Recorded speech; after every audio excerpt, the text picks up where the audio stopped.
There, in this video I will show you how to recover deleted apps on this device, or how to recover apps in Android phone, and how to recover recently deleted apps using Samsung Galaxy or any Android phone. So let's get started.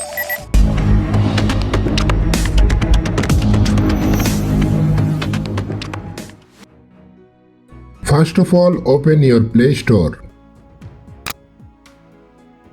Tap on your profile icon. Tap on Manage Apps and Device. Tap on Manage. Tap on this device. Select Not Installed.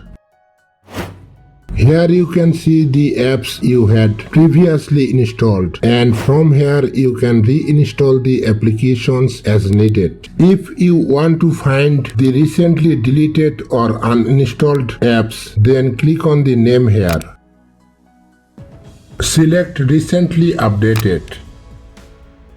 Now you can see your recently deleted or uninstalled apps, and from here you can reinstall them with just one click as needed. For example, I want to install the Microsoft Word application. So by clicking on the app, it can be installed. Once the installation is completed, you will find the apps in your app drawer. That's it. Thanks for watching.